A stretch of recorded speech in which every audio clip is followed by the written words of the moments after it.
جی السلام علیکم ویورز. وہ بہت سے دوستوں بھائیوں بزرگوں نے یہ پوچھا ہے، ان میں ہماری بہنیں بیٹیاں بھی شامل ہیں کہ میری عید کیسے گزرتی ہیں. بڑھاپے میں صرف گزرتی ہے، زندگی صرف گزرتی ہے. تو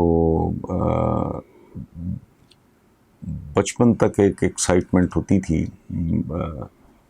جو اسکول ڈیز تک وہ قائم رہی. ایکسائٹمنٹ ہوتی تھی، نئے کپڑے، فلاں ڈھمکاں، اور عیدیاں ویدیاں. یہ ظاہر ہے وہ ایک ایج تھا وہ ایکسائٹمنٹ کا، وہ ڈفرینٹ ہے آج سے. اس کے بعد کالج کے بعد بتدریج بہت تیزی سے میں ایک شعر آپ کو سنا دیتا ہوں اپنا، اس سے آپ اندازہ لگا لیں کہ میرے ساتھ کیا ہوا اور میری عیدوں کے ساتھ کیا ہوا. بوڑھی سوچیں میرے چہرے سے چپک کر رہ گئیں، بوڑھی سوچیں میرے چہرے سے چپک کر رہ گئیں. میں جوان عمری میں ہی صدیوں پرانا ہو گیا. یہ ایک دوسرا شعر وہ بھی میرا ہے، یہ سمجھنے میں ذرا آپ کو آسانی ہو جائے گی.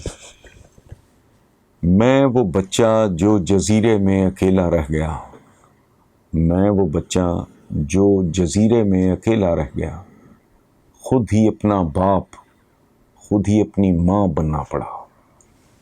تو کم عمری میں جن کو خود ہی اپنا باپ اور خود ہی اپنی ماں بننا پڑے، ان کی عیدوں کا تو پھر اندازہ لگانا مشکل نہیں. اور وہ یہ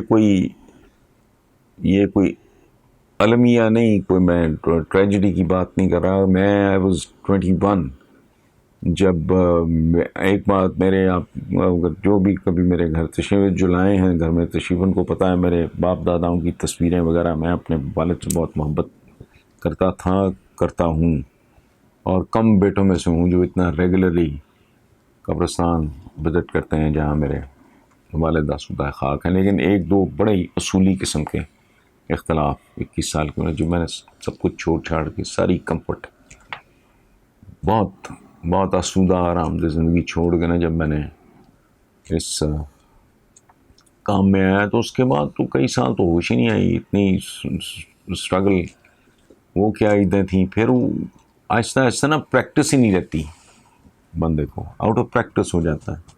ضیاء کے زمانے میں جیلیں ویلیں کاٹی. میرے ایک دوست ہیں حفیظ خان، کینیڈا میں ہوتے ہیں، پنجاب یونیورسٹی کے وہ پریزیڈنٹ الیکٹ ہوئے، اور میرا خیال ہے اس طرح کا پریزیڈنٹ کم ہی کو نصیب ہوا ہوگا. جاوید ہاشمی جو نون لیگ اور پی ٹی آئی اور ادھر ادھر پھرتے پھرتے رہے، یہ ان کے نیچے بطور سیکرٹری الیکٹ ہوئے تھے، سیکرٹری جنرل. تو انہوں نے کہا کہ یار تو خودکشی پہ تلا ہوا ہے، تو چل. مجھے پکڑ کے زبردستی سعودی عربیہ لے گئے. تو ایک تھرو آؤٹ وہ جو ہوتے ہیں خاص طرح کے دن، وہ میرے تو وہ جنگ و جدل میں ہی مار دھاڑ میں ہی گزر گئے. پھر وہ عادت ہی نہیں رہی سیلیبریٹ کرنے کی.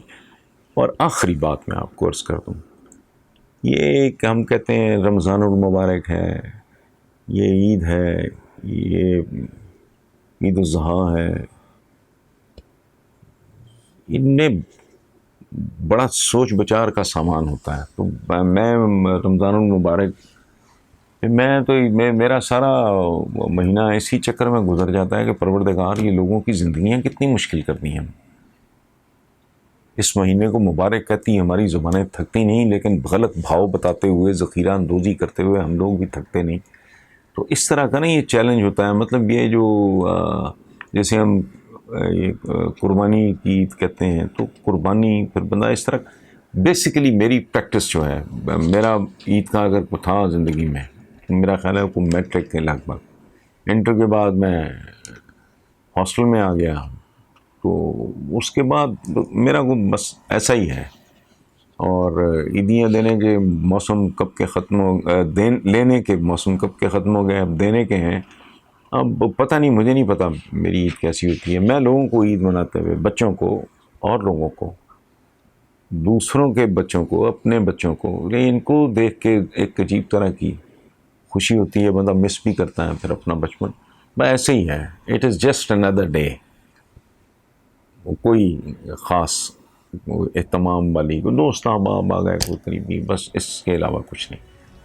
Thank you very much.